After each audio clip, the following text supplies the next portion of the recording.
God for that. Right, sorry. After much ado, this is the Brews at 10 on my left eye. I'm your host Lefty. Welcome to everybody on the stream. Sorry for the delay. Yeah, the stream key wasn't working. It's normally automatically set up by default and everything. But it wasn't having it. Maybe it's the Zios, who knows.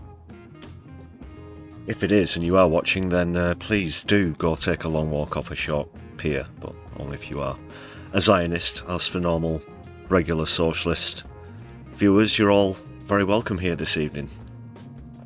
Thanks for joining us. Also, thanks for the early gifted memberships there. Great start to the stream, even though it is a bit late. Thanks a lot for those, Andy. Hope you all enjoy your perks. Who else doth we haveth in the chattery?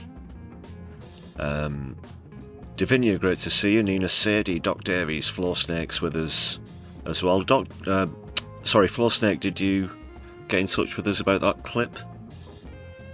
If you want to send us an email, mylefteyeuk@gmail.com, all lowercase, all one word, no underscores or any of that stuff. We've got JK in the chat as well. Lovely to see you all. Thank you very much for your patience. I'll do a very quick pre-intro. It's a PMQ's episode. A special one, actually. I've prepared a special one of two candidates we've never had before. Just because of the events of the last few days or the last week. So you'll see what I mean by that shortly. Peasants Revolt is with us as well. Great to see you. Awesome shot as well, Andy. Bullseye.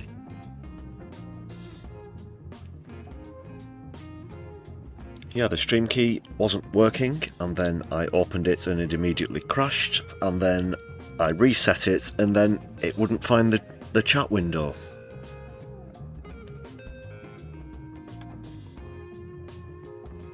But apart from that,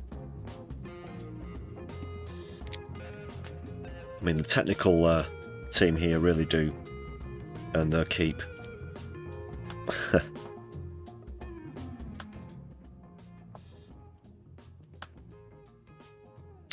Well, I guess that does warrant playing the old video. As you can see, we're experiencing a minor technical difficulty here on My Left Eye. Our team of expertly trained technicians are working busily to restore the stream. In the meantime, please make sure that you've hit the thumbs up button harder than you'd like to hit Keir Starmer in the Ghoulies, and left a comment down below. Thank you.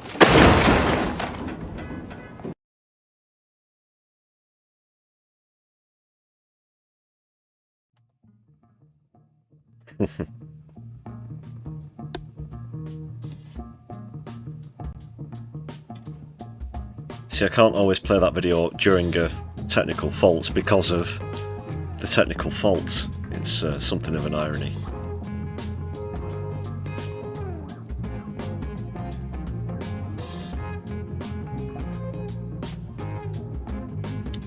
Okay, Flo, no problem. Didn't know if you needed it urgently for a dissertation or to meet a ransom demand. I don't know. I'm just throwing ideas out here. But it's yours when you want it. Just sorry, drinking my tea. Yeah, just give us a shout. mylefteyeuk@gmail.com.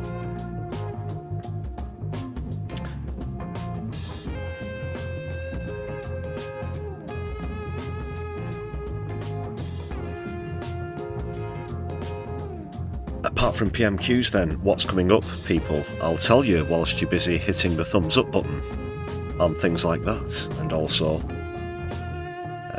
as I try and save some time by telling you what's coming up during the members scroll. Thanks to all the members as well. So yeah, also today, Angela Rayner, Member of Parliament for Ashton-under-Lyne. She's quit. I'm quitting, yeah. She's quit so I'll go into a bit about that. Got another great example of ICE being chased out of town as well later on. Also the royal family scandal about the Prince Andrew thing, you know what I'm getting at. The Prince Andrew, Jeffrey Epstein, sordid island, Mandy, Trump, you know, the whole sordid circle. And lots of people now calling for him to be stripped of his titles, including Prince and Duke of York and everything. And his peppercorn rent properties as well.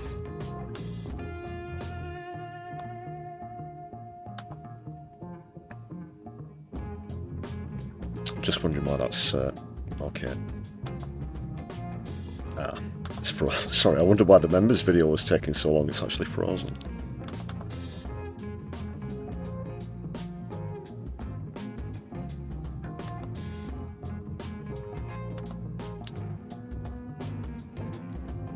Just reload that 1 sec.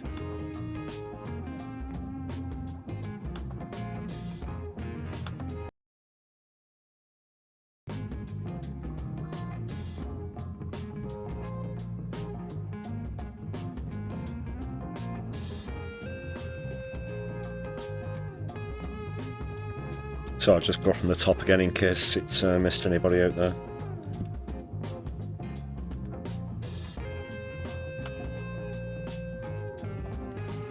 And another 5 names to add to this list as well. Thanks again for that, Andy. Other ways you can support the channel, as I just said a minute ago.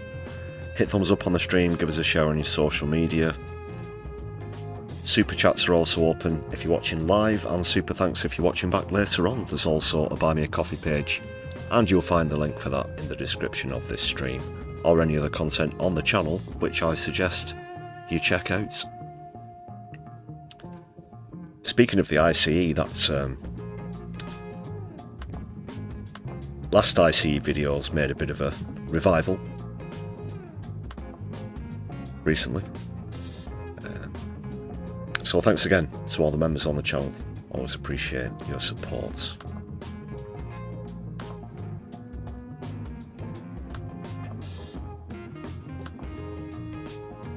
Now at 90. Oh no, we're at 101 now because of the gifted memberships. I'll just add that.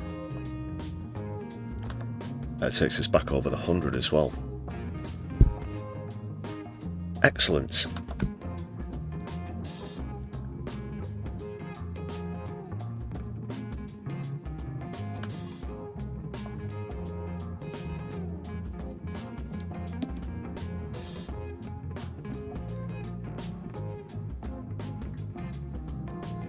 Okay, comedy clip coming up in a sec. I'll just get this loaded up. There's a bit of buffering as well. That's on YouTube Studio. Apologies about that. Davinia seems to be particularly suffering. That's out of my hands. I can't really adjust anything on YouTube Studio like I can on the broadcast software, which is separate. Just getting technical and nerdy now.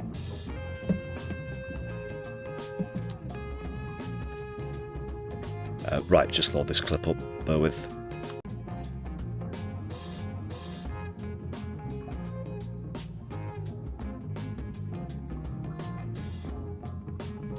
Something, oh that's, well, it's back again.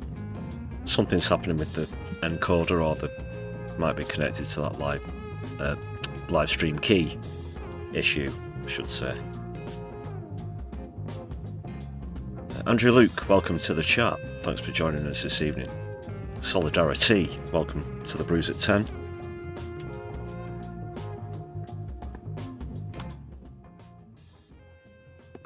Okay, people, opening comedy clip. Another one from Ross Charles.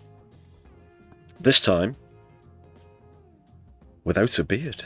The J.D. Vance Send Up parody that regular viewers will be familiar with, and of course fans of Ross Charles, who I suggest you go and check out. There's a link to his channel in the description of the stream.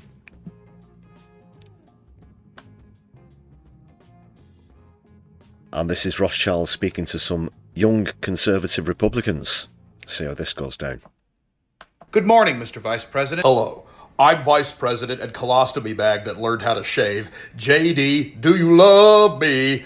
Do you love me? Now that I can dance. I'd like to get your thoughts on the recently leaked Young Republicans Telegram group chat, which contained messages that were overtly racist, homophobic, misogynistic, anti-Semitic. As a fellow Republican yourself, do you condone these messages? Of course. Excuse me? Not. Of course not. You didn't let me finish. I was going to say, of course I do not condone these statements, but they were humor statements made by young boy males and two lady females, I assume. I really don't acknowledge women. So you're of the opinion that these messages were just harmless jokes? Yes. And that these young men and women shouldn't experience any consequences for them? Agreed. But Mr. Vice President, weren't you quoted as saying not even a month ago that anyone who spoke ill of Charlie Kirk after his death should be reported to their place of employment and essentially have their lives ruined? I did say that, correct. Do you really not see the problem with all this? How long has the problem worked here? You're being a hypocrite. That's a lie. I always wear protection. So just to clarify, you believe these young men and women shouldn't experience any consequences whatsoever, but that anyone who said anything bad about Charlie Kirk should. Correct about an interviewer class human. You see, these were words of larva. Larva? Kids, I said. Oh yeah, sorry, don't normally interrupt a comedy clip, but the rank hypocrisy from the free speech lot, especially post Charlie Kirk assassination, is just completely off the scale, really, isn't it, people? There's a few other issues going around concerning free speech as well as, protest and this sort of thing, and the flag shagging and all that, but yeah, in America it's exceptionally bad at the moment.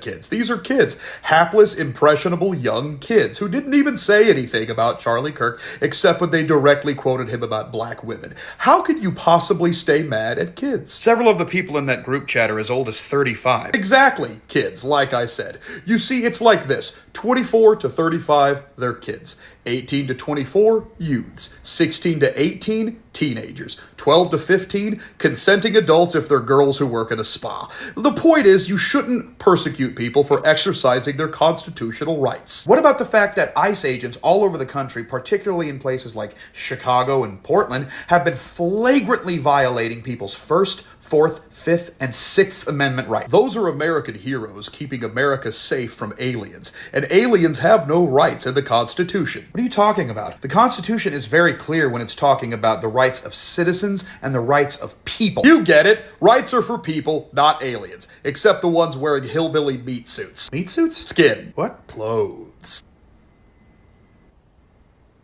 What about the actual children that have been detained by ICE agents? Some as young as 4 years old. Those are persons of interest in an ongoing investigation. Seriously? I am a lawyer. Look, it just seems to me like you hold people to completely different standards based on where you think their loyalties lie. That's ridiculous, fellow organic man. I treat everyone equally. I'm gonna throw some words at you, and you just tell me the first thing that pops into your head. Okay, good. Republicans, swell fellas. Democrats, gross losers. Proud Boys, misunderstood heroes. Antifa, a real organization that is real and evil and destructive and real. Project 2025, a sensible document for America. The Constitution, either perfect or pointless depending on who is talking about it. MAGA, an okay good slogan. No King's protest. Terrorism. Irony, what is that? Usha Vance, who is that? Brock Turner, made a mistake. Breonna Taylor, should have complied. Donald Trump, daddy. Peter Thiel, daddy. Golf assistant, caddy. An Irish person, patty. Mayonnaise, delicious. Mustard, ethnic. Slavery, due for a reboot. Wait, hold up, what was that last bit? Humanity's time of free will and chaos is soon to an end. The Glothian Mining Consortium will allow all human peoples the joyous opportunities of mandatory lobotomies and endless toil. The whole of the globe shall finally know peace once all the precious minerals are removed from the Earth's crust, mantle, and core. Do you have any more word associations for me? Ashley Furniture. Unbridled, explosive passion. Can we go? No, I was just saying it to get your reaction. Why would you bring it up if we can't go? That seems so wrong. It's been couch tease.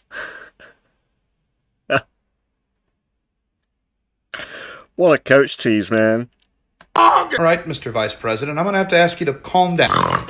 Once the fire of desire has been stoked, no word of any organic being shall deny me my prize. Are you doing okay? Good. Hi, Davis, JD, Vance, and that.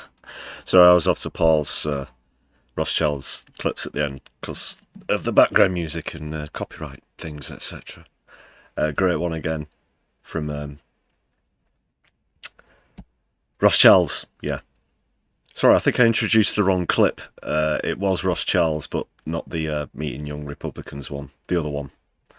But great nonetheless. Go and give them a follow, go and subscribe and stuff. There's a link in the description, as I said. It's just a click and a scroll away, people.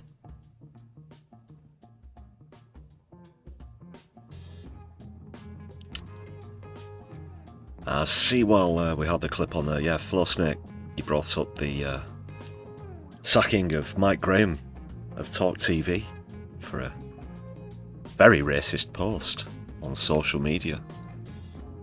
I will get into that after PMQs. Good riddance though.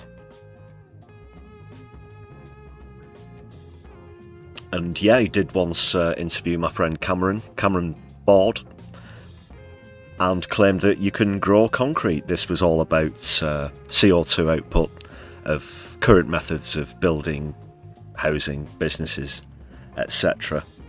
Cameron was on, he did a great job. Cameron's actually a stand-up comedian on the side, although he was very deadpan in this bit. I don't know if you remember from, well, that would have been back in 22 or early 23, and they're having this debate, and obviously wood is more sustainable than concrete is the debate that they were having, and Cameron said, well, you can't grow concrete, to which the extraordinarily stubborn and uninformed Mike Graham declared that you can grow concrete. You grow it in a cement mixer. I think he started to go off on that, and yeah, just deadpan Cameron, who's also not just a stand-up comedian, he does know a lot about that side of the climate crisis and that side of lowering CO2, which is why he was on in the first place, but just outright said, no, you can't. Welcome to the concrete farm. If you want to pretty much see one clip that sums up Mike Graham, then go and check that one out. I should have got that one queued up actually. But yeah, friend of mine, fellow JSO supporter, Cameron Ford. He's a funnier guy.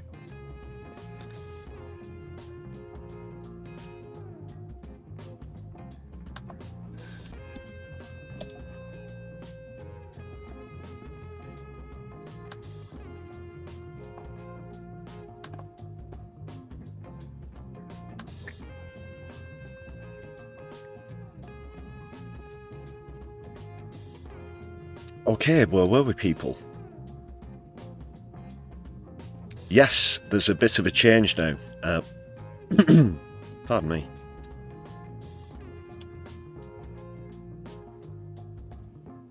Yeah, where PMQs is concerned, there are going to be a few changes from here on, people. We're going to have the special this week, but I'll go over a few changes. Some exciting changes that are going to be happening. I'm sure that you're all sitting there with bated breath. No, seriously though, I've just decided to mix things up a bit.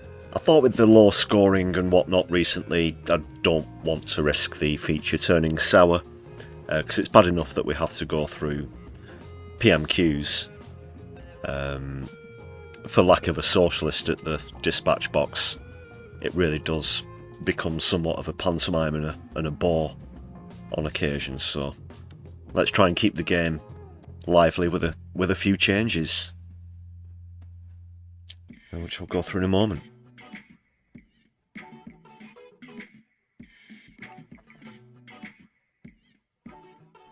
Genie Bottle, thanks for joining us in the chat.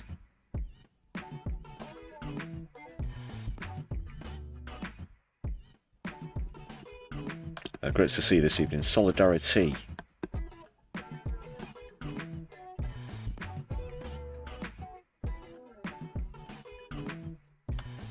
Okay.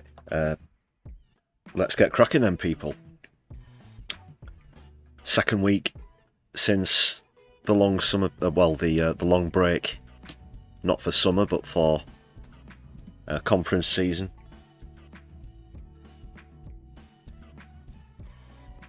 Time once again for Keith's catchphrases.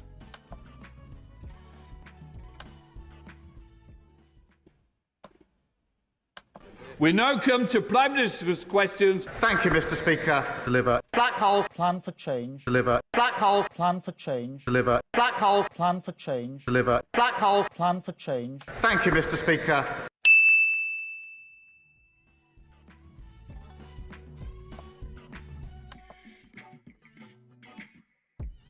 Right, what does this all mean? What's this all about? Well, first of all, I'm going to move that picture because it doesn't quite fit in, and let's do my head in. There we go. Oh no, I do know why I had it there before. There we go. So it blends into the video. Anyway, okay, so what's happening? For anybody who's not familiar, we pit two words or phrases against one another every week and keep a score during PMQs.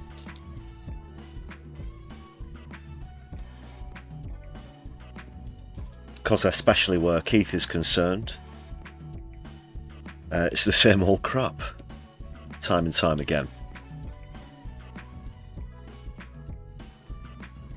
But there's a bit of a change now to the rules, which I'll explain now. So these will be in effect after this week. As I said, I've drawn up two select specialist candidates for this week's episode, just given news and things like that. But from next week, I hereby announce, people, we are going to be moving to a league format. That's correct, a league format on Keith's catchphrases.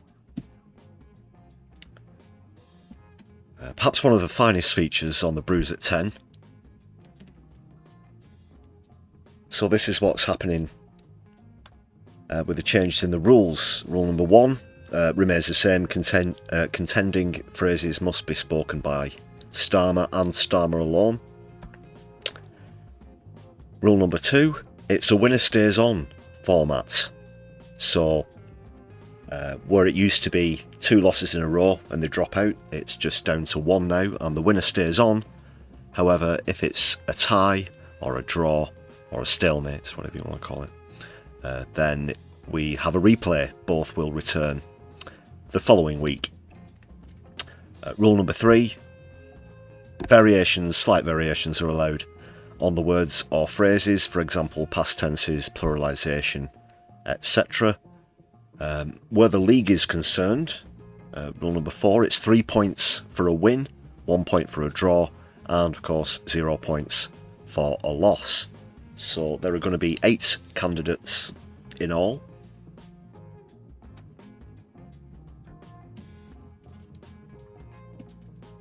So we'll see, and the league, the season as it were,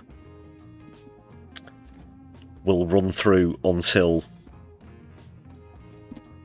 summer break 2026.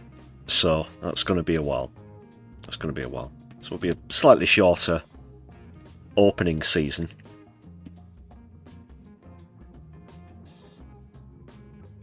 So we'll be compiling and scoring a league as of next week, because I'm busy enough. I may as well give myself something else to do. No, it's only once a week. It should be fine. So, is everybody up to speed with that? Everybody down with that? Hope that all makes sense. Will there be promotions and relegations? Not at the moment, Andy. No, there's just one league, and there will be a champion crowned at the end of the session during summer. That asterisk, I should point out, that is if Keir Starmer lasts that long. Otherwise, Keir's catchphrases will only be played. The league will finish the day he resigns, if that's before summer break 2026. Let's please big up Idiosyncrasy in the chat for that gifted membership. Awesome stuff. Need to update the goal. Thanks again for that. I did earlier on forget to thank everybody who's gifted recently, as well as renewed their own memberships. It does fluctuate a little bit, the total.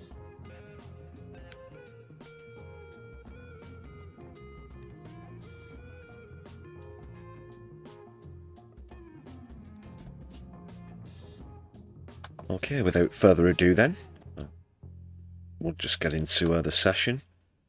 Apart from the opening bit, I think Hoyle has something to say about an upcoming sporting fixture, which I caught just as I was capturing the clip. But apart from that, it's my first time watching it. It's going to be my genuine first time reaction. No spoilers, please, in the chat if you have already seen it. I also don't know directly if this will also feature Angela Rayner's resignation or if that's separate, but if it's separate, we'll get onto it afterwards, and then the other things that I've mentioned. So as we go over now, you'll see these two specialist candidates, or contenders, I should say. They won't be included in the league, it's just for this week, given the news. But just as we switch over here, you can see in the corner there, we've got Prince Andrew. I'll also accept Duke of York, whatever. Titles, variations. And also Maccabi, Tel Aviv, Maccabi, Maccabi, Tomato, Tomiti, whatever. Whatever way you want to pronounce it, because obviously now Starmer wants to get involved with all of that, but it's oh, you couldn't script just how embarrassingly bad it is. Just noticed that's for anyone with OCD there, just making the bottom zero slightly smaller. Yeah, but after all the knee-jerk reaction to perfectly reasonable decision to ban their fans for their thuggery and hooliganism, and then even Lisa Nandy, culture secretary, gets in on the debacle, tries to again play the anti-Semitism card, and then they go and get banned in their own country for a massive riot in a local derby match, or before it even started, the match didn't even go ahead because of the riots that were taking place and flares being thrown onto the pitch, violence between the gangs. And I'll say bollocks to anybody who says that they can come here and be separated from other fans during the game and that'll keep it fine. We know what these people are like. The reputation on the streets and so on.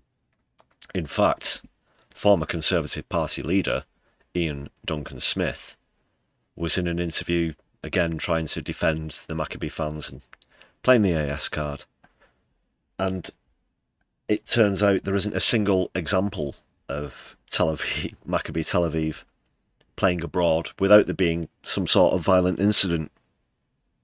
It's just all they're about, and you can talk about the worst firms from the worst clubs here in Britain. Probably not nearly as active as these absolute fascist bastards. And now they turned around and said, well, even if you do say we can come, we're not going to come anyway. We won't be allocating tickets.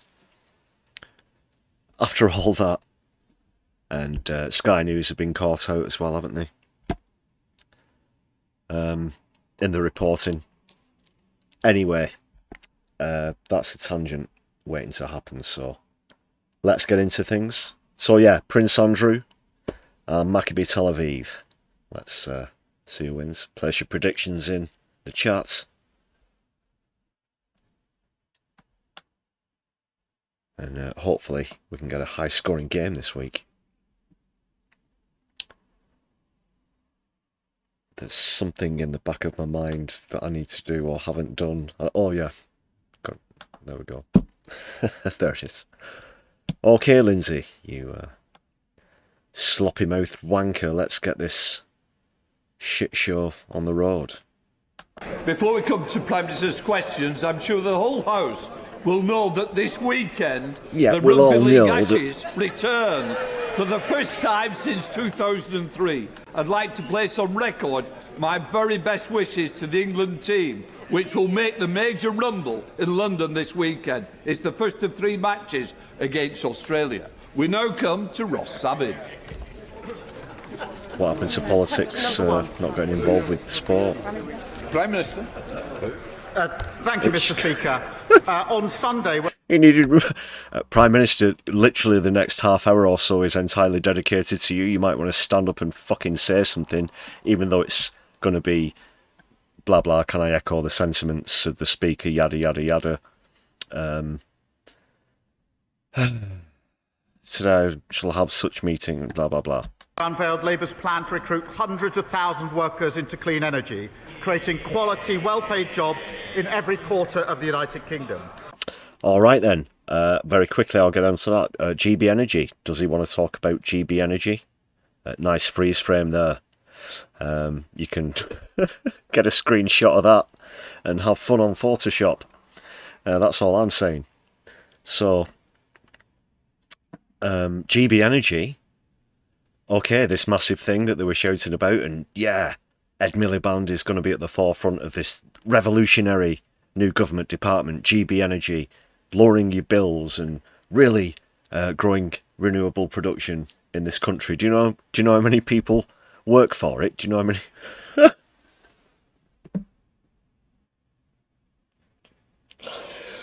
12 people. The entirety of GB Energy. This massive revolution. 12 people. And it's doing literally nothing. Literally nothing. Because of the person to the right of Starmer as we look. Mostly. Tough decisions. Rachel Reeves. Look at those hollow black soulless eyes. Students this time.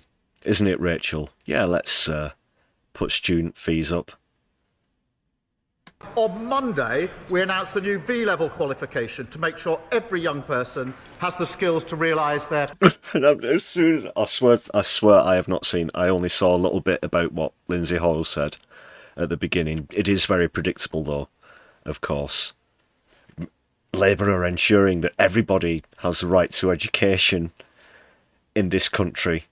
But if you want to go to university, it's going to cost you an arm and a leg. Not, tens of thousands of pounds worth of debt. Where are the incentives? Potential. On Tuesday, our first ever regional investment summit in Birmingham secured £10 billion in investment. And Birmingham. Well, there's a certain area of Birmingham called Aston that's been in the news recently. I'm sure that the population of Aston doesn't particularly care for you at the moment, Keir Starmer. Probably not the rest of Birmingham either. Jess Phillips has also been in the news a lot this week with several people having quit from this grooming gangs panel, this thing that she's set up. It's a total fucking disaster. People in Birmingham don't like you at all, Keith. Today we're announcing tough new penalties to end the scandal of pollution in our rivers and seas. Mr. Speaker, that's national renewal with a Labour government. Are there, 12 people? What are they going to do? Go the length and breadth of this land and clean up every river with a fucking straw? Well, get real. Get real. Mr. Speaker, yesterday I met Claire Throssell, who is here with us in the gallery today. Her two young sons, Paul and Jack, were murdered 11 years ago this week by her abusive ex-husband after a family court ordered he should have unsupervised contact with them. Claire's bravery and her campaign is humbling, and today I'm pleased we can announce that we will repeal the presumption of parental involvement, putting children's safety first. This morning I had meetings with ministerial colleagues and others, Mr. Speaker, in addition to my duties in this House. I shall have further such meetings later today. Dr. Russell. Sausages later today. Just addressing a couple of things in the chat there. Yeah, the V levels, they're supposed to be worth a couple of A levels. They still not figured it out yet. So, but then they're going to say, well, how close is it going to be to something like BTECs, whatever level of BTEC, perhaps even diplomas and whatnot, but it's supposedly going to be worth multiple A levels. Davina, you want to see the O level brought back? Well, that just became the GCE and then the GCSE. I think it's more or less sort of scored as the same thing. It's the same level. But yeah, they're always changing the name for that one, aren't they? I don't know about these V levels, though. It essentially just sounds like something that they're putting up that's completely insubstantial or unsubstantial to try and make it look as though they're doing something when it's actually nothing at all, and it's not going to change how well educated children are in this country. It's just all for show. A load of hollow bollocks. Thank you, Mr. Speaker, and I would like to associate myself with the Prime Minister's sympathies extended towards Claire and commend her on her bravery. Mr. Speaker, I regret to inform the House that yesterday there was a very, very serious breach of national security when my PMQ was photographed heading into number 10 through a transparent folder.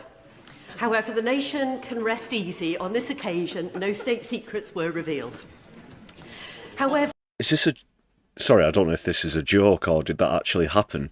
Because we had confidential documents being left on public transport by MPs before. Was it during COVID? Someone was notorious for it. It happened a couple of times. They kept walking into number 10 with a briefing facing outwards towards literally 24 members of the press with cameras and secretive notes on the meeting just there in open sight on a piece of paper being carried under somebody's arm. I didn't hear anything about this. Did this actually happen? Someone walked into number 10 with a transparent folder. It did sound like the setup for one of their shit jokes. In fact, the lady to the right doesn't look impressed with the level of humour. Apologies, not sure who that is. Sat down to the right. The joke didn't land very well, though, if it was one.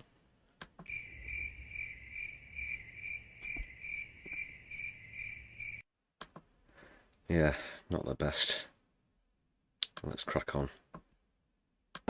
It does make me wonder whether this government can be trusted with a digital ID scheme that is mandatory in all but name. Can the Prime Minister... Ooh, just a bit of buffering here. One moment. It should write itself in a second.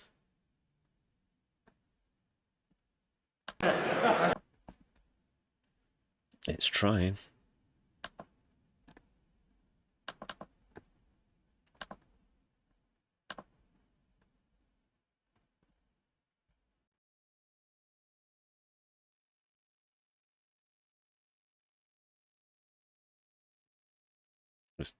Oh, it's back. It's back. Yeah. Sorry. Looked like she was shuffling a deck of cards there for a sec while it froze. However, the nation can rest easy. On this occasion, no state secrets were revealed. However, it does make me wonder whether this government can be trusted with a digital ID scheme that is mandatory in all but name. Short answer, they can't be trusted. Can the Prime Minister... And you've got Tony Blair's lad in charge of you and Blair. I'd like to keep the Prime Minister on his toes. Will the Prime Minister reverse this misguided scheme, or will he persist with a plan that makes all of our personal data vulnerable to hacks and attacks? Prime Minister. Well, I thank you for our question. The whole point of digital ID, of course, is that you can't see it. So that should at least deal with the first of her concerns. Look, it is important that we make I still can't tell if she was having a laugh or not. Services as easy as possible for people, and we all know the difficulties that so many people have accessing services, and digital ID has been... He's going to go ahead with it. He'll die on that hill. It's going to be his poll tax moment. That twinned with how he's chosen to die on the hill of Maccabi Tel Aviv. Thank you, Mr. Speaker. Households in Cornwall in temporary accommodation have increased by 265% in 5 years. So I'm delighted that this Labour government is investing £39 billion into social and affordable housing. In Cornwall, we're developing a strategy to provide housing at sites like Pydar in my constituency, which need support from Homes England. Will the Prime Minister arrange for us to meet the Housing Minister at our Homes Cornwall launch next month to accelerate discussions on a strategic partnership for Cornwall so we can build the right homes in the right places for local people? Well, I know the Housing Minister would be delighted to meet my honourable friend to help unlock new homes for her constituents. Let me guess, you build... What's the number? What's the number that they'll never get to? Is it 5 million, they said? We're building 5 million homes. No. We are working closely with local authorities through our small sites aggregator to build new affordable homes on brownfield sites. My goal, Mr. Speaker, is to restore the dream of home and ownership, which was stolen by the government. Oh, there you go. There you go. So no social housing there then. Just more private rents, landlordism, all the rest of it. By the opposition when they were in government. And whilst I'm on that subject, a lot of people jumped on a post he made earlier today or yesterday about tearing up red tape for businesses, which pretty much means safety regulations or other types of regulation, that sort of thing. It was that caused the 2008 housing market crash and other housing market crashes. Deregulation of the stock market, of course, began with Reaganism in the 1980s, Thatcher in tow as well for Great Britain. So there'll be more of that, and that's how we ended up with Grenfell, the Grenfell disaster, because of deregulation in construction. So housing, private landlords, also twinned with deregulation. It's not only a recipe for disaster in terms of people's safety, it's not a solution to the housing crisis. When he says affordable homes, we're going to be talking 6 figures here for a house. We're not talking about accommodating the poorest people in society. It's just about siphoning that money into that private business because of their own personal interests and the interests of Tony Blair and Ewan Blair.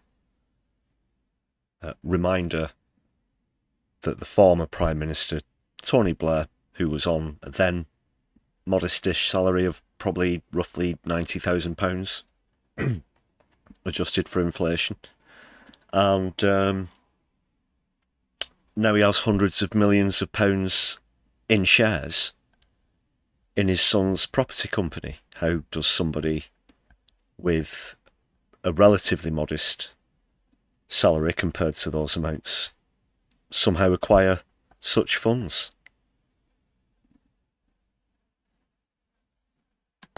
Leader of the opposition, Kemi Bin. Mr. Speaker, first of all, can I pay tribute to the former Conservative MP Oliver Colville, who has very sadly passed away after a long illness. Colleagues will remember him for his love of cricket and, of course, hedgehogs. He will be very much missed. Mr. Speaker, 4 victims on the Rape Gang Survivors Panel have resigned. And they've resigned because they've lost all confidence in the government's inquiry.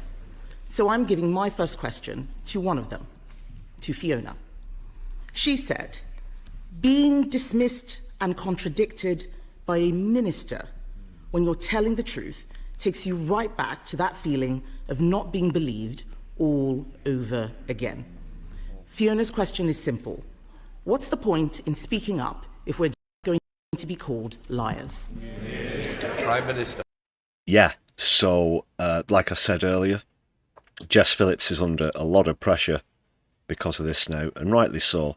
And basically those 4 people have quit because the people who are going to be heading these investigations, or the panel, are actually the type of people who are going to be investigated. For example, police commissioners and so on and so forth. There's a massive amount of uproar that the victims themselves are going to be placed sort of a lot lower down in the hierarchy. And it's going to be biased towards the defenders instead of the accusers, and these are going to be women who've suffered absolutely horrible things. It pains me to say so, but obviously the question comes directly from one of the victims. It does pain me to say that Kemi Badenoch was right, but she was right, because they're going to be made out to be liars. Let's see how Keith responds to this one. This is a really hot potato at the moment because obviously a very sensitive issue as well. But it just shows, I think, the disregard that Jess Phillips does have for the victims, despite what she says. She's still a massive careerist in herself. Unbelievably cocky, self-centered, arrogant. Thin-skinned as well, but always says that she's an advocate for women's rights. But this is just a classic case of failure where that's concerned. It's just another situation that Labour can't handle. Can I thank her for raising that on behalf of Fiona, and let me give Fiona and the House my answer, Mr. Speaker, because the grooming scandal was one of the worst scandals of our time. Women and girls were abused and exploited by predatory gangs of men, and survivors have been ignored for many years, including by the state that, of course... I just quickly want to come in and say this as well before I forget. Something else that's really irked me that I've heard about this investigation is the fact that a lot of emphasis is going to be put on things like race. Things like there's a serious, and I don't even want to say underlining, it's not underlining, it's overwhelming attempts, it seems quite blatant, to make these false associations, the type that the flag shaggers will absolutely lap up, and the the false associations between migrants, refugees, asylum seekers, and sexual assault, criminal gangs, these heinous organisations that are doing these things to women and girls in this country.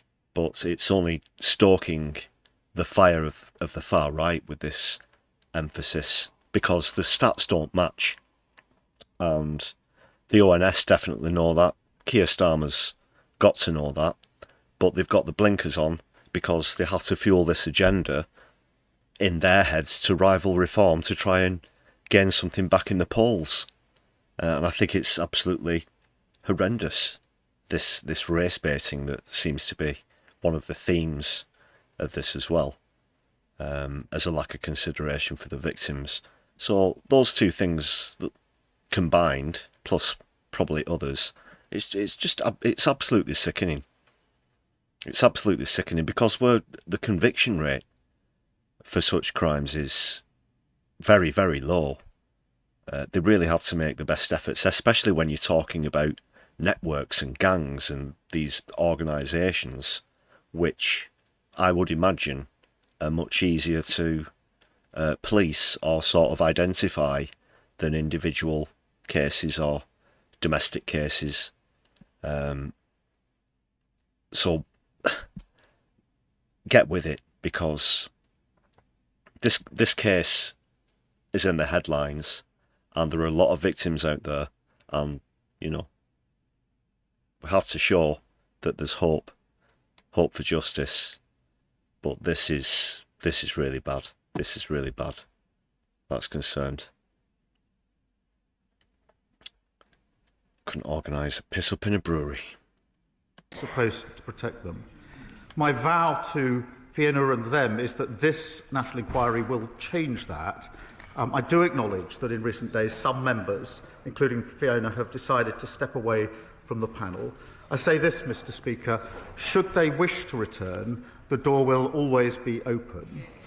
But even if they do not, we owe it to them and to Fiona and to the country to answer the concerns that they have raised.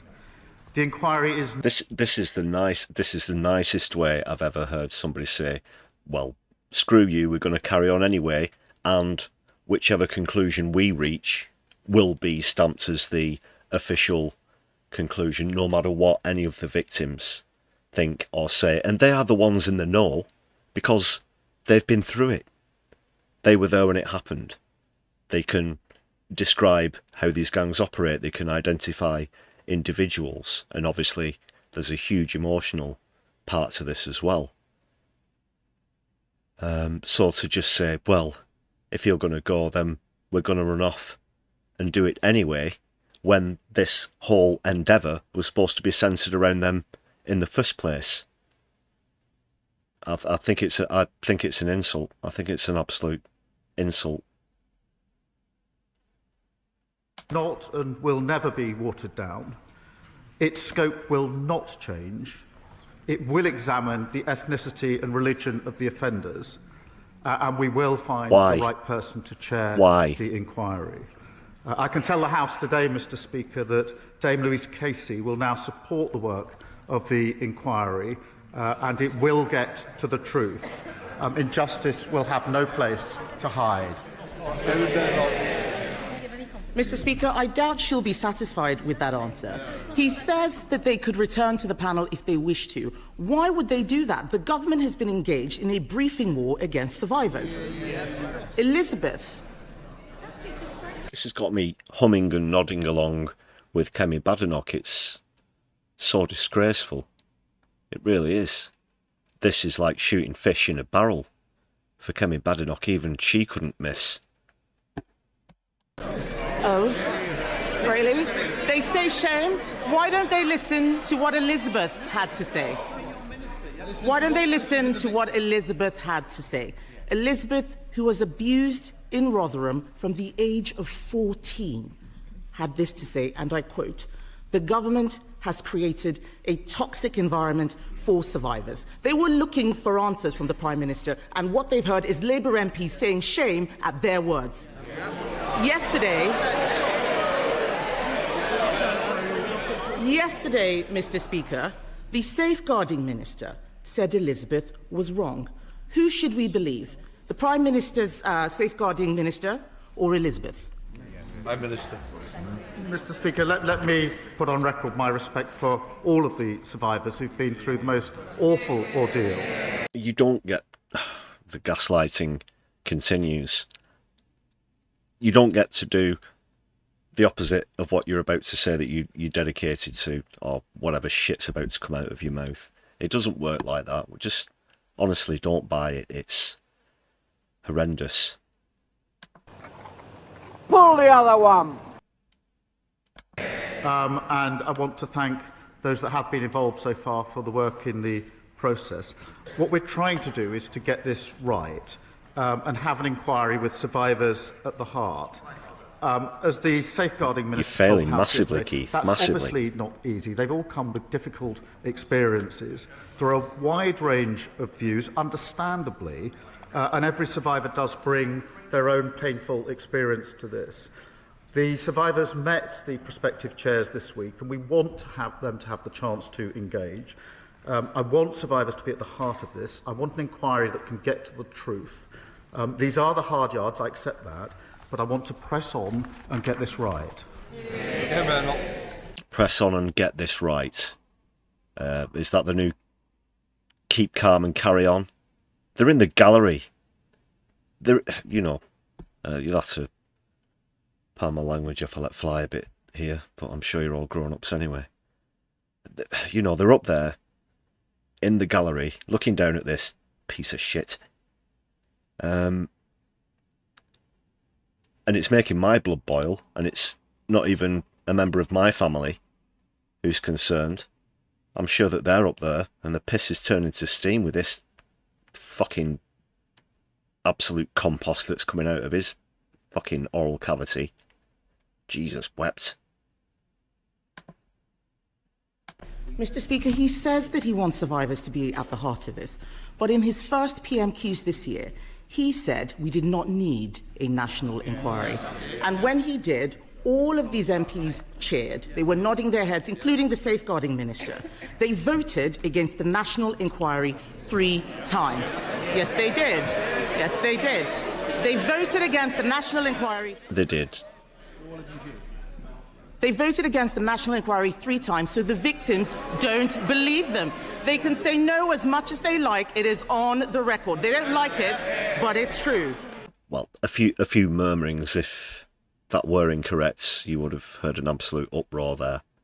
But a few people trying to deny it, maybe on a technicality because they abstained or something like that. Yeah, what a saint. You abstained on an inquiry into sex trafficking.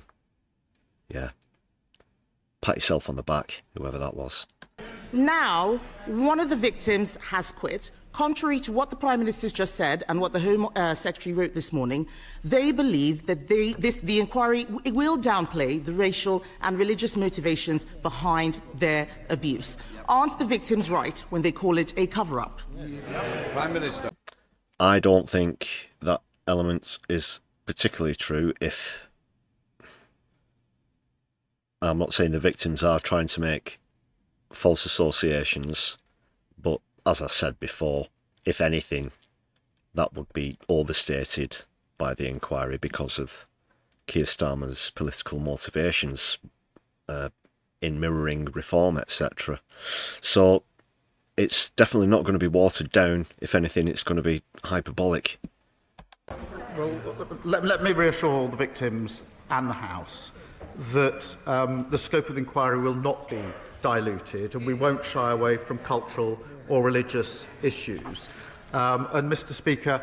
in fact, he's like, I'm all for a good bit of race baiting. Didn't you see what I did last week on the Aston Villa match? It was me that commissioned Baroness Casey in the... And then when I described the motivations of the Manchester stabber, even before the police had made their first statement. Yeah, he loves a bit of that. He loves a bit of that. Sorry about the voice. First place, who gave me her recommendation in relation to a national inquiry, and we have, in the 4 months since then, finalised the panel and trying to get the leadership of this inquiry right with survivors at the heart. Graham, good to see you on the chat. What's religion got to do with it? Let's be honest, they want to stir up Islamophobia. It's as simple as that. That's where they're going to go with it. Do you think this is going to turn around and say, oh yes, in fact most cases actually are British, white males? No, they're going to be standing at the coast and pointing. Mr. Speaker, in that period, we have also reopened 1,200 historic closed cases. I have long argued, Mr. Speaker, that the criminal route where it can be pursued is the right route for perpetrators. We've introduced mandatory reporting of child sex abuse. I happen to think that is a vital safeguard. I've been campaigning for that for over a decade. I asked the last government to introduce it, and that fell on deaf ears. And that mandatory reporting of child sex abuse is something each and every one of them voted against earlier this year. And we've given victims and survivors the power to seek an independent review of their cases. But, Mr. Speaker, in relation to this inquiry, I want to go... Oh, so it was the old... Well, you admitted that you voted against it last time. Here's an example of... It's the whataboutery, isn't it? Two wrongs make a right, I think Starmer's trying to say there. As fast as we can to get the justice that is deserved. I want to ensure survivors are involved in that, and we're balancing the two to get this right, and I'll continue to do so. Mr. Speaker, he's talking about mandatory reporting. I will remind him what Fiona asked. What is the point if the victims aren't going to be believed? What would be the point of mandatory reporting? All of this is happening now. All he's saying is because 4 of those victims resigned from the survivors panel. If they hadn't done that, they would have continued with the watering down, which we all know that they were carrying out. So, yes, the victims are right to be worried. He also talked about looking for a chair. It has been 10 months since we first called for a national inquiry. 10 months. It is shocking that they still do not have a chair. One of the final 2 candidates, Mr. Speaker, has pulled out, leaving a former police officer that the victims don't want. What they do want is a judge. They deserve a judge. So, Mr. Speaker, we are talking now. We are talking about the industrial-scale rape of women and girls. Unlike most of the inquiries going on, why is it that this inquiry doesn't deserve a judge? Prime Minister. Can I answer that? It's a serious point, Mr. Speaker, because whether it should be judge-led was looked... Hey, JK. No, it wasn't. I don't think I've shown that clip. I have seen it. I know the one that you're talking about. They stood on a roof or something, and a woman gets up and says that she wants to say something about it, but she's there to highlight that her abuser was white, and that they were all basically a bunch of racists trying to stir up false association. I'll try and dig that out maybe for a future stream if anybody hasn't seen it. That was here in the UK, by the way. Just a short time into the start of this... what's it called? Raise the colours, the flag shagging thing, you know what I mean. I'll try and pull that up, but it's a good clip. By Louise Casey, and she decided against that for a reason, and her reasons were twofold. I'll spell them out. The first was the speed with which we could do this, and it would have been... They asked the question, and the first was the speed with which we could do this. The second is really important, and that is that at the same time as the inquiry, I was absolutely determined that criminal investigations would go on at the same time. One of the problems that judge-led inquiries run into, I've seen and experienced this myself, is that they're often held back until the end of the criminal investigations. And I was determined that we'd be able to run the two together. And it's because of that, Mr. Speaker, that we've been able to reopen 1,200 historic cases at the same time.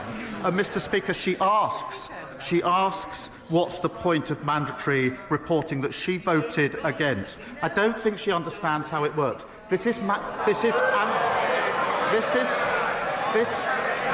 Mr. Speaker. I see what he's saying there, DJ Super Tiny. I don't know how this could get any worse. They'll put Mandy in charge of it. That's what they're going to do. Heading up this inquiry will be... This, Mr. Speaker, is mandatory reporting of those that have had allegations made to them. Mandatory. He snuck it in there. Did you hear him? Mandatory. Them, and there's clear enough evidence they've then not passed that on. That is a fundamental problem in the system. That is why we've changed the law. They should hang their heads in shame for having voted against that vital protection.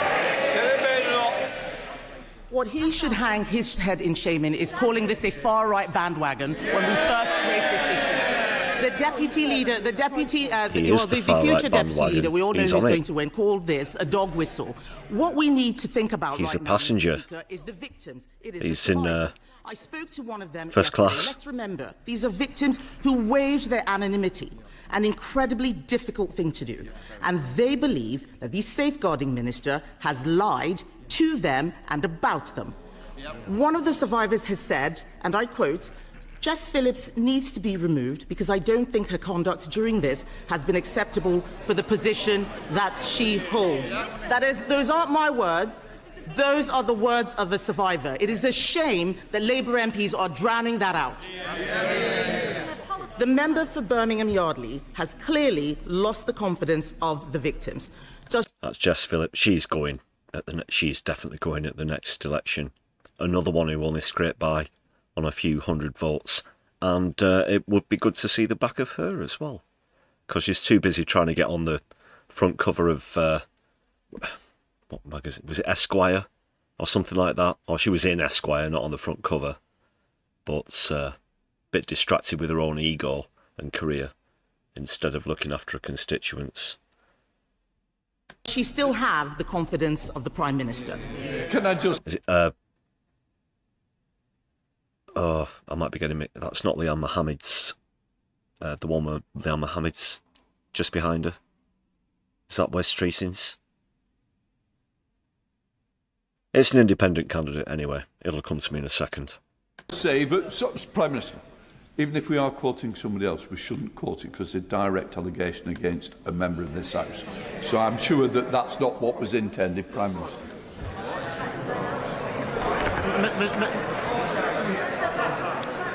Mr. Speaker, I respect the views of all the survivors, and there are different views. I accept that.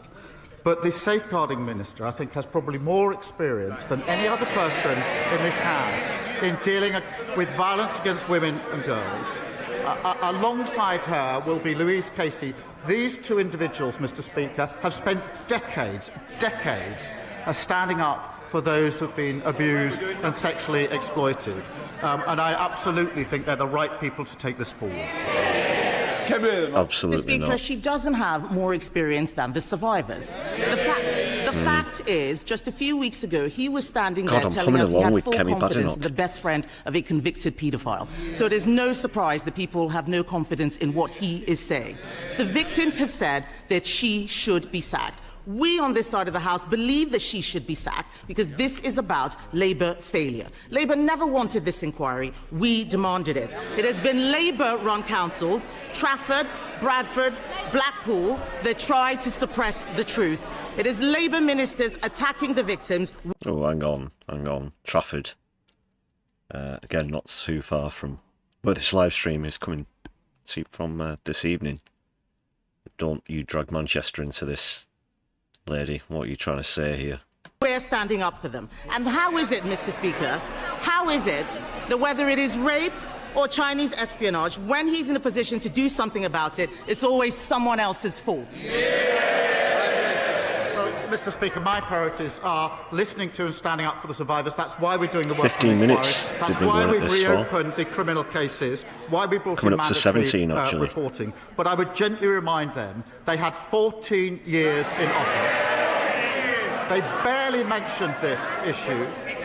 And where there were inquiries, they failed to act on them. We have done more in the time we've been in office than they did in 14 long years. Thank you very much, Mr. Speaker. Mental ill health affects 1 in 4 of us. It costs this country up to £300 billion a year. So will the Prime Minister join me in thanking the staff at McGull Health Park who do a brilliant job in looking after those suffering from mental ill health? And will he wish them well with their plans to set up a world-leading research and innovation centre which will make an enormous contribution towards this government's stated aim of giving mental and physical health care equal priority? Prime Minister. Well, of course I join in thanking the staff at McGull Health Park.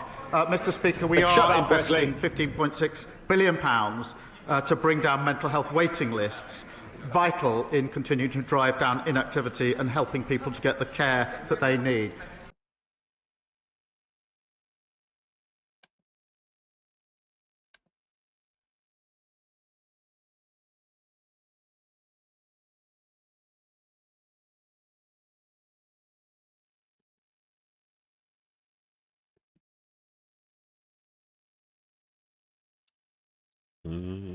I think it's back. I did pause it so you didn't miss out on anything, because this really is monumental stuff from Keith. No, looks like we're back up and running. I was just quickly going to say, on mental health, that this is a massive issue in the UK at the moment. In fact, there is a crisis. I don't think that anything Streeting's going to scoop up is going to be nearly enough. Helping people to get the care that they need. In the upcoming multi-year capital budgets, we will enable NHS Trust to accelerate decisions on local priorities, and that could include developments like the Mental Health Digital Research Centre that he champions. Leader of the Liberal Democrats, Sir Ed Davey. We do say that every time they talk about the NHS, it cuts to Streeting while he's nodding. About Claire Frossell. And I agree with him that it's right that we change the law, and I hope it's named after her sons, Jack and Paul. Mr. Speaker, given the revelations about Royal Lodge, does the Prime Minister agree that this House needs to properly scrutinise the Crown Estate to ensure taxpayers' interests are protected? The Chancellor herself has said that the current arrangements are wrong. Come on. So will the Prime Minister support a select committee inquiry? Say the name. So all those involved can be called for evidence, including the current occupant. I'm counting that Prime one. Minister. Well, it's important. He is the current occupant. It's 1-0. All properties, Crown properties, that there is proper scrutiny. I certainly support that. Sir Ed Davey. Well, Mr. Speaker, I hope the House can look at this properly, and all people there you can go. be summoned to the relevant committee. But turning to the economy now, Mr. Speaker, I know members opposite are relieved. They are finally allowed to say the Conservatives' Brexit deal is a disaster. But, Mr. Speaker, that can't just be a political... He's not going to push or press on that issue. Not that I want a higher scoring game or anything. It's moving on now. Is that all that's going to be brought up after everything that's happened this week? Seriously. ...ruse to attack the honourable member for Clacton, however much he deserves it. Or even worse, Mr. Speaker... Or even worse, Mr. Speaker, given we still have the highest inflation in the G7, it mustn't be a smokescreen to raise taxes on ordinary people. Mr. Speaker, it must be a call to action.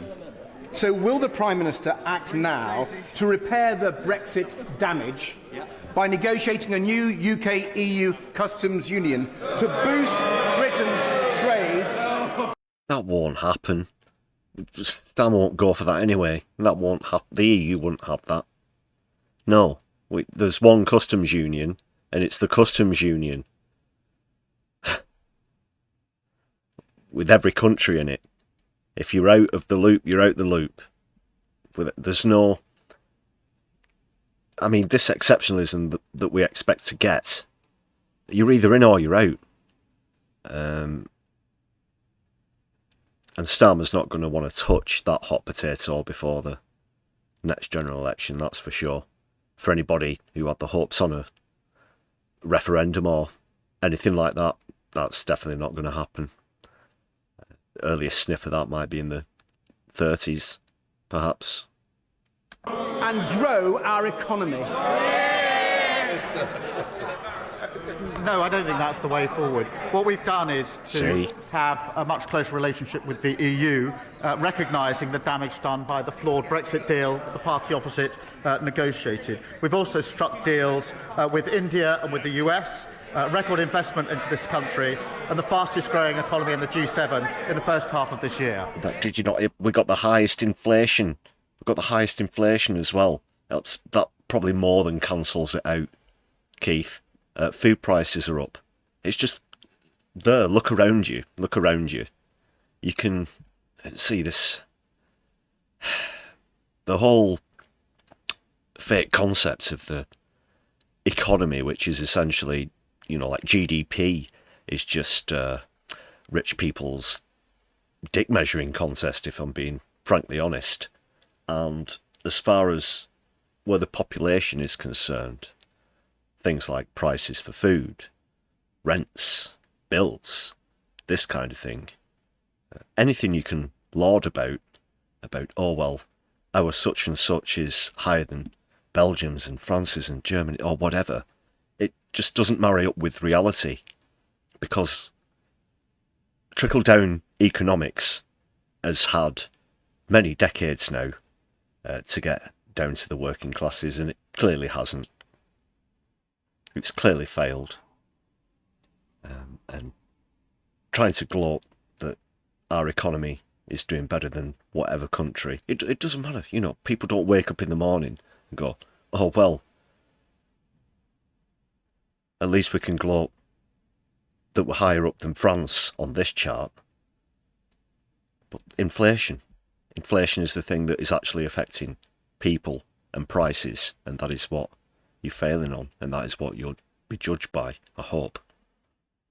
Daniel Francis. Thank you, Mr. Speaker. This summer, I visited every road across the Bexley and Crayford constituency to reporting potholes to ensure the £895,000 given by this Labour government to the Conservative Control Council in the London Borough of Bexley is spent.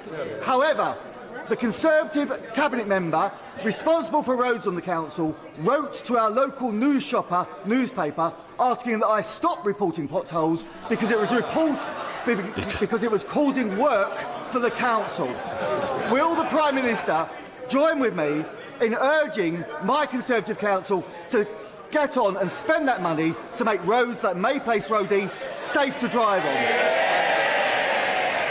So this is a local Conservative council telling him not to point out potholes in case they have to fill them. That's outrageous. Just like the record of the last 14 years. When you paint a rainbow in it, someone will come and fucking fill it in then, won't they? Quick smart. Mr. Speaker, we know how problematic, dangerous and costly potholes are to drivers. That's why we've delivered record investment to maintain our roads and fix potholes. That's £1.6 billion, Mr. Yeah, I went for it. Regular viewers will know. Deliver used to be one of the trigger words for one of the former contenders who went on a lengthy streak, postman twat. I still do it.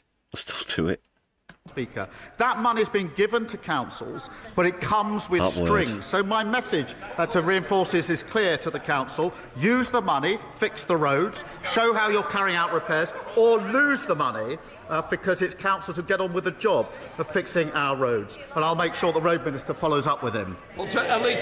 Well, I don't think that increasing train fares as well as bus prices, which was implemented almost as soon as Labour took office, 50% increase in bus fares across most parts of the country. Here in Manchester, the B network still managed to stay at £2 singles and so on.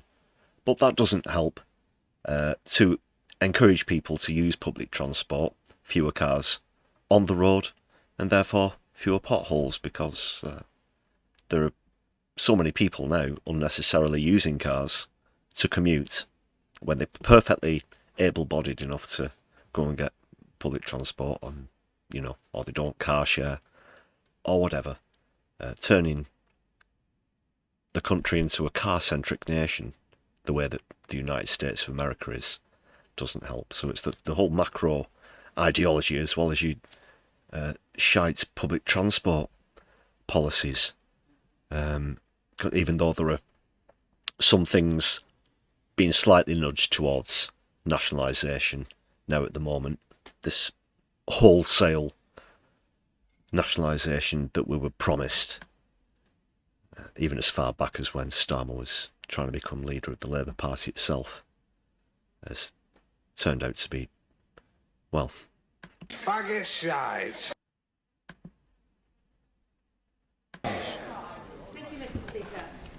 Given Given that the TUC has calculated that the wealthiest 10% of households in the UK hold more wealth than everyone else in the country put together, does the Prime Minister agree with me that it is inequality, not immigration, that is a threat to our country? Well, Prime Minister. Mr. Speaker, we need to deal both with the levels of immigration and with inequality, and that's what this government is doing. And as we get on with trying to boost our economy, can I gently point out that if we want more equality, if we want our economy to be stronger, their party needs to start voting for some of the measures that will make it necessary. I've asked this question so many times now. I've completely lost count, but what's the magic number of GDP, Keith, that gets everybody employed, everybody housed, gives us a fully functioning and nationalised NHS, for example, gives us all access to clean water? What's the magic number? When we wake up in the morning, can we wake the kids up early one day and say, kids, we made it, we got to a GDP of whatever? Sorry. Michelle Walsh. Thank you, Mr. Speaker. In March 2022, I gave birth to my son by emergency C-section. Both my son and my life put at risk by a failing maternity service. In Nottinghamshire, we know failing maternity services far too well, with harm caused to mothers, babies and fathers. Over 2,400 families involved in the Donna Ockington inquiry. So does the Prime Minister agree with me that grief must be the engine of change, and where previous governments has failed, it is imperative that this government transforms maternity services so that every birth is an informed birth and every birth is a safe birth? Prime Minister. Well, can I extend my gratitude to my honourable friend and for all of those who spoke for their powerful and moving stories in the baby loss debate, I think, on Monday, Mr. Speaker. And I can assure her, I was actually at the Pride of Britain Awards on Monday night, and very many people came forward to me having heard some of the speeches from this House, particularly the personal testimonies. And so those stories really did have power in making the argument. We do need to fix what needs fixing, so we'll fix the maternity services, improve safety and make sure every mother is heard and gets high-quality care, Mr. Speaker. Mr. Speaker, my constituents have... I wonder how, is this the director or producer's thing, how it always cuts to the shot of West Streeting when the NHS comes up? So many questions they'd like to ask the Prime Minister, but I'll settle for one today. Can the Prime Minister define when grey belt is really grey? Prime Minister. Well, Mr. Speaker, let me give a simple example. We had an example of green belt, which was in fact a car park where building didn't take place, a non-green belt, which was an open playing field where building did take place. That doesn't make sense to me, and that's why we've got the policy we have. Thank you, Mr. Speaker. 12-year-old Millie Blair from Oundle, who joins us today in the gallery along with her mum Gemma, her sister Jessica and her dad Gordon. On Millie's 11th birthday, she was diagnosed with a rare bone cancer, which led to her leg being amputated. Millie attends Prince William School but cannot access the lower playing field because the slope is too steep. Her parents, the school and I have asked the East Midlands Academy Trust to put in a ramp. They've refused, claiming they are not subject to certain parts of the Equalities Act. Would the Prime Minister agree with me that the Trust has an absolute moral obligation to make these adjustments so that Millie can have full access to all of the school so she can play and thrive with all of her friends? Prime Minister. Can I just welcome Millie to the gallery? She's looking down, as I appreciate the members opposite can't see it, but she's smiling down with the courage and positivity that I know. I mean, come on. They spent almost 20 minutes where he was defending something that's an absolute insult to the victims that are up in that gallery, and now he's fawning up there. Oh, the gallery. Oh, yes. the gallery. Let's score some cheap political points from the gallery. Did you hear about the sausages? Is everything to her, and we absolutely salute that, and we're humbled by it. I am going to excuse myself because I'm going to vomit. I'll be right back. No, it's awful. Just awful. Oh, just what a absolute fucking cretin.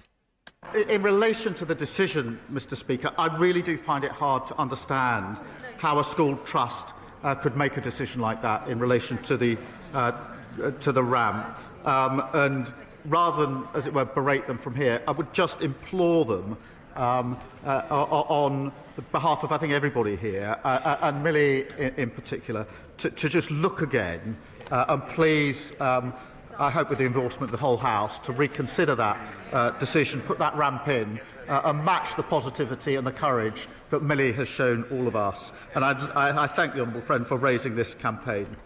Will Foster. You know, surprised no one shouted down from the gallery yet, you know. Go screw yourself. Whatnot. I've been in the gallery, in the House. I've been in the House of Commons a few times. Have you? I don't know why I asked that. Also, Peasants Revolt, good to see you. I'm not sure if you're the only American watching live. We do have quite a lot of American viewers. About 10% of our current viewers, actually. I'd like that to increase. It'd be great to connect more with Socialist stateside. Everywhere else across the world as well, of course, as we grow as a channel. But yeah, if you're from the States, let yourself be known in the chat. Very warm welcome. Thank you, Mr. Speaker. The Times has reported that local elections across the country will be delayed for a second year in a row. The leader of my local authority, Surrey County Council, has had to go on record to say that he hasn't called for elections to be cancelled, but other Conservatives clearly have. Mr. Speaker, can the Prime Minister give me a cast iron guarantee that my constituents in Woking and others across the country will not lose their democratic right to vote? Prime Minister. Well, I thank him for his question, and he knows we inherited a situation where local councils were underfunded and millions were wasted on duplication. By reforming the system, which is what we're doing, we will save money and reinvest it in improved public services. In Surrey, just in response to his question, we expect the elections to be in the new unitary councils, and we'll be setting out the planned timetable very shortly. Alan Strickland. Nobody in Surrey's going to vote for Keith. Thank you, Mr. Speaker. Central to growing our economy is delivering major events that drive footfall and investment. So does the Prime Minister share my disappointment that since reform took over the running of Durham County Council, they've slashed funding for Durham Pride, which brings in 20,000 people a year. So they can't cope with accountability, Mr. Speaker. They have cancelled the Lumiere Festival, which has brought nearly 1.5 million people into County Durham since it started, undermining businesses, undermining communities. Would the Prime Minister agree that if Reform can't run one county council, they certainly can't run Scotland, Wales, or our United Kingdom? Planted question there from someone, I don't know, the sort of personality that might try and get you on a pyramid scheme or something like that. But trying to back Starmer while he's in this corner that he's painting himself into with reform. Wales set to have a massive vote that could see reform becoming the major party, to see Labour lose Wales for the first time in 100 years. Fortunately, it doesn't look like they're making the same amount of progress in Scotland, who have level-headedly quickly resorted back to the SNP Just looking in the chat there as well. Yeah, idiosyncrasy, quite right there. We do love Americans, the people, the vast majority of you, not the government, obviously. Yeah, we got a lot of regular American viewers on the channel. It's great to have. Absolutely right to point out, as voters in Durham can see, what you get if you vote reform is total chaos and broken promises. Mr. Speaker, councils have a vital role in our communities. And it's not just Durham where reform are doing well. I think 4 councillors in Kent have just been suspended for bringing the party into disrepute. I mean, bring the party into disrepute is quite something for a party whose Welsh leader accepts Russian bribes to spread Putin's propaganda. This is the party who rushed across the floor to greet, their leader at that time. Do you remember? Oh yeah, we know what's all going on. This is all optics. We know what's going on behind the scene. You open the door for reform. I've cited many times it's difficult to see how you're not actually sabotaging your own career with the choices and decisions that you've made, Starmer.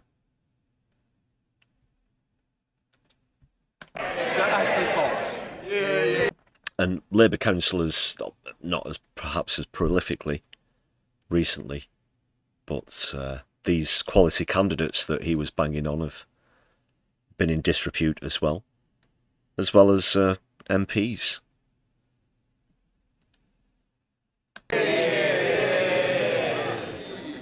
Mr. Speaker, Western Hospice Care provides an invaluable service for my constituents with a terminal illness. The hospice now faces an increased bill for national insurance charges of £139,000 a year as a result of the Chancellor's jobs tax. Now, the Prime Minister will know that the money he's announced for capital expenditure can't be used for day-to-day running expenses. He will know that the money he's announced for children's hospices won't benefit Western Hospice Care. So what help can he offer Western Hospice Care as they struggle under the tax burden imposed by his government?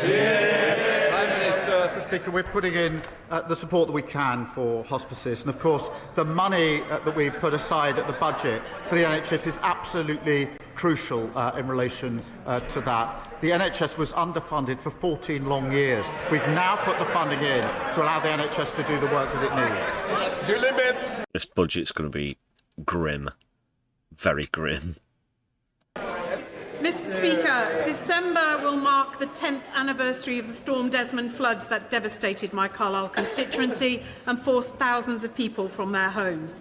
Despite promising us new flood defences, previous Conservative governments left them unfinished. With climate-related rainfalls forecast to increase in the North West over the next decade, does the Prime Minister agree with me that the climate change sceptic policies peddled by some of the parties opposite are both reckless and dangerous, and will he assure the people of Carlisle that this Labour government will defend our great border city? Prime Minister. Well, Mr. Speaker, she's absolutely right that the Tories left our flood defences in their worst state on record, and we, of course, are building them up again, investing over £10 billion to protect homes and businesses, and we've delivered over 150 flood schemes in our first year, and I want to see this progress even more rapidly. My honourable friend is a superb champion on this issue. We provided £300,000 to complete the feasibility study for stronger defences in her constituency. Chairman Hall. Speaker, as last week's urgent question won't be enough. I think we're still massively underprepared where flood protection's concerned, and we'll find out the hard way. highlighted, Jehoots, the pharmacy non-provider, is effectively de facto bankrupt and possibly even insolvent too. Last week we discussed at great length the impact that is having on patients securing their prescriptions. It is now becoming increasingly evident that staff, whilst are being told by HMRC is being told by Jehoots they're being paid, are not. Lana Gulston and Blake Horwood in my constituency haven't been paid since the 18th of July. They are resorting to the kindness of friends and the support of food banks to make ends meet. The Minister, the member for Aberfan and My Steg, is doing fantastic. Rachel Reeves shaking her head like she's not the Chancellor of the Exchequer. Like, who allowed this to happen? Fantastic work to try to drive forward modernisation of the regulations. But this is now impacting the work of the Department of Business and Trade, HMRC and DWP. Could I urge the Prime Minister to convene those three departments alongside the DOHSC to secure a better deal and a fair deal for patients, but also for those who are currently employed and trapped in employment, not released by being made redundant, but are not being paid? Minister. Well, can I thank him for raising this really serious issue, as he's done on a number of occasions.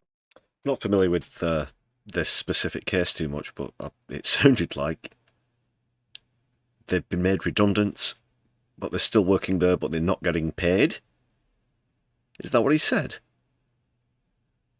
If they've been made redundant, I might have misunderstood that. Correct me if I'm wrong. Because it affects constituents of his, but also across the country. And it's simply unacceptable that customers and staff have been so badly let down. I know he will be meeting the relevant minister, but just let me update him here and now in a couple of respects, because officials are currently reviewing whether the Integrated Care Boards and the General Pharmaceutical Council need additional powers to address pharmacy businesses that do not play by the rules, and I think that's exactly the point he raises. That could include powers for the councils to go after business owners in addition to the pharmacy professionals. There'll be more detail when he has his meeting, but I thought it helpful to give those two indications. Thank you, Mr. Speaker. I'm honest, I zoned out there. I zoned out. Just Keith's voice there. I have no idea. Well over 1,000 youth clubs have closed in this country since 2010, with a huge negative impact on our young people. This is despite the fact that youth clubs have had a long positive history in this country for helping young people to mature in a healthy fashion. Yeah. In particular, if they're in youth clubs, they're not vandalising parks or stealing from corner shops or whatever you'll associate young people with normally. And they develop skills as well, and sports, arts, that kind of thing, as well as socialising. You know, you tend to, well, you do at school, but you might mix with people who you don't normally mix with from outside your school. They're pretty essential things, I think. Fab clubs help disabled and non-disabled people to build friendships in an inclusive environment. The Fab charity are here in Parliament later today to gain support for their work. So can I ask the Prime Minister to commend the work that they do, and can I also ask him to consider how best to support the youth club movement to help the next generation of young people grow into well-adjusted adults? Well, can I thank my honourable friend for his question? He's a credit to his community. I know firsthand he's done so much hard work to help heal, to rebuild, and to look to a brighter future for Southport. Can I welcome Fab Charity to Parliament? They do fantastic work, Mr. Speaker, to help break down barriers. And I'm proud that Labour is backing our youth clubs. Southport's one of the most deprived areas here in the northwest, in Merseyside. With £30 million of grant funding, doubling the numbers of youth hubs and providing a youth guarantee with earning or learning guaranteed for our young people. Our national youth strategy will be set out in the autumn. Rebecca Smith. Thank you, Mr. National youth strategy, you know, call me pessimistic, but I'll predict a series of steps that you're going to go through. You're going to make promises, pledges, the same thing you normally do, and it's going to get nowhere. It's going to get nowhere. It's going to, you know, like the next GB Energy, basically, like I described earlier on, just doesn't get off the ground. He'll harp on about it at the dispatch box like it's actually making a difference, when it's not. It's just something that they can slap a name on that's not a solution at all. It's, I don't know, it's a sticking plaster on. Make your own horrific injuries up. Speaker, last week I invited the Prime Minister to match the Conservative pledge to scrap business rates for our high streets. However, he declined. Instead, he pointed me towards the small business strategy. Since then, businesses have been in touch to tell me that this strategy will make little or no difference to their future. With 14,000 high street businesses expected to close this year alone, and with retail businesses in my constituency facing a doubling of their business rates, when will this Labour government deliver on its commitment to reduce business rates, given that they are unprepared to accept our policy of scrapping them altogether? Mr. Speaker, our small business plan was drawn up with small businesses. I sent her a copy online. I hope she shared that with the 3,000 small businesses in her constituency. Oh, he put up the national insurance for them. A lot of them had to lay off staff. Get real, Starmer. That's, you know, doesn't go for the big fish who have all the money in the Cayman Islands and whatnot. No, go for the small traders. That's what Keith's done. They show what we're doing. Well, we're reflecting what they asked us to do before they shout rubbish. This is what they asked us to do. £1 billion of additional lending to small businesses, £3 billion extra for small businesses to scale up, dealing with late payments with the biggest reform for 25 years. Alex Mayor. Thank you, Mr. Speaker. As Britain faced peril in World War II, Winston Churchill took a radical step. He changed the clocks to shift extra daylight into the evenings. As the clocks go back this weekend, would the Prime Minister take a look at the evidence on trialling Churchill time again to cut carbon, reduce bills, improve road safety, boost the hospitality industry, and be the Prime Minister who will brighten up all of our lives? Prime Minister. Yeah, for anyone who's not familiar with this, I heard this story being knocked about a few days ago. Perhaps getting rid of some of the what's known as daylight saving here in the UK. For anyone who's not familiar, obviously we have to adjust the clocks through the seasons, you know, to get optimum sunlight and whatnot. And it's been proposed that we revert back to an older system, as was pointed out there. I'm not exactly certain where I stand on it, but if you have any particular opinions, do let me know in the chat. It's not going to be too monumental or anything. It's just, you know, things like around this time of year, people start saying, oh, isn't it getting dark quick? I thank her for our question, and we'll look at the relevant material. Thank you, Mr. Speaker. Many in Glastonbury and Somerton are forced to travel hundreds of miles to see an NHS dentist, or suffer in agony, or fall into debt to pay for private treatment, or turn to DIY dentistry, like Jennifer, who extracted 2 of her teeth over the weekend. They simply can't wait for the consultation on the broken NHS contract. Mr. Speaker, they deserve immediate action. So will the Prime Minister outline what measures he's taking to end the dental desert in Somerset for good? Prime Minister. Well, can I thank her for raising this, because added to the list of shocking things the last government left was the shocking state of NHS dentistry, broken like everything else under the last government. In relation to her question, we are rolling out extra urgent care appointments. In Somerset, Integrated Care Board is expected to deliver over 13,000 extra dental appointments this year, and I'll give her more details in due course. We're also reforming the dental contract, which will shift focus onto retaining NHS dentists. Final question now, please, Tuttle. Thank you. I don't think that was pun intended there. For our American viewers, that is. Retainer. That's what Americans call braces. What we call braces in the UK, that is. Not sure if that was intended or not. Mr. Speaker, last question, Ahmed I think. Al-Ibrahim was only 16 years old when he was fatally stabbed in Huddersfield.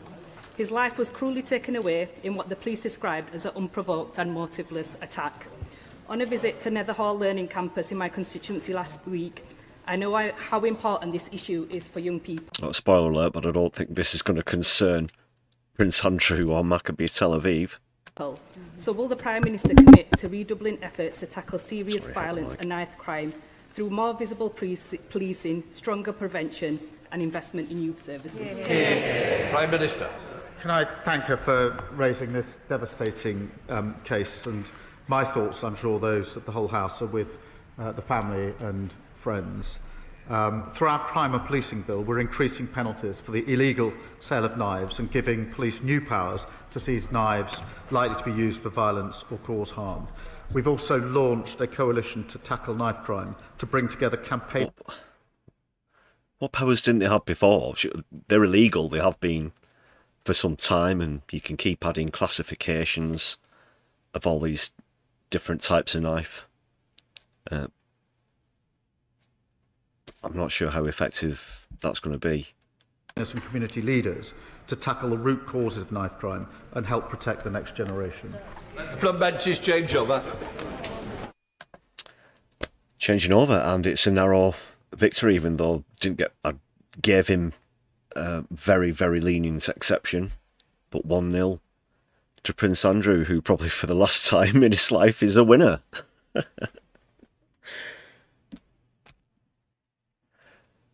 I would say take a bow. I'd rather he took off, to be honest. That was arduous. That PMQ's. Not a mention of the fascists in Maccabee Tel Aviv. Thought that was going to come up. There you go. What do you make of that, people?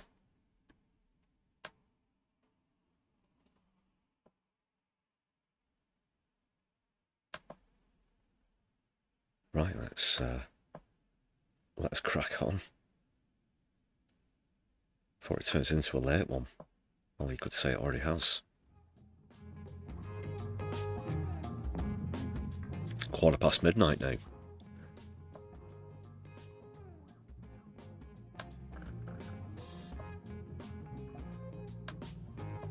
So just a quick reminder, from next week we'll be reverting to a new league format on Keith's Catchphrases.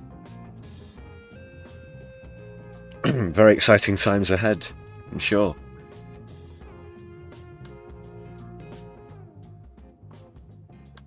But for now, just a quick look at that other bit of UK politics before we go over to the States.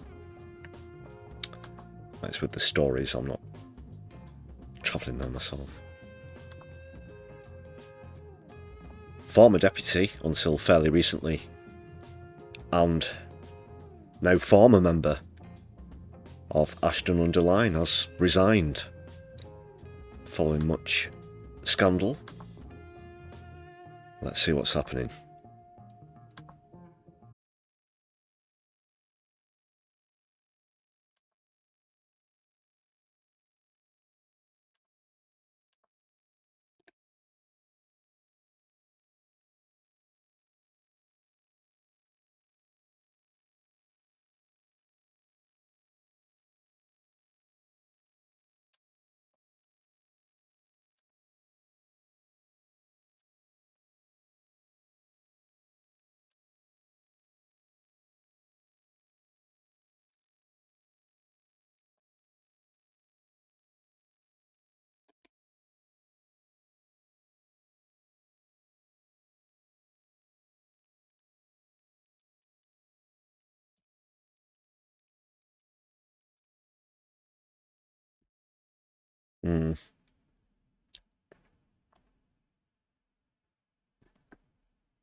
Are we back? Can you hear me?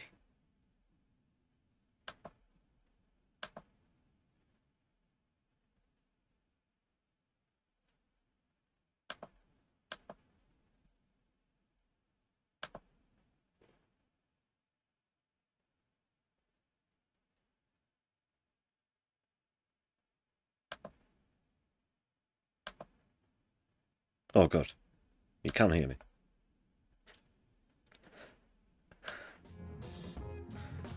Right, I'll crack on anyway, if you can hear me.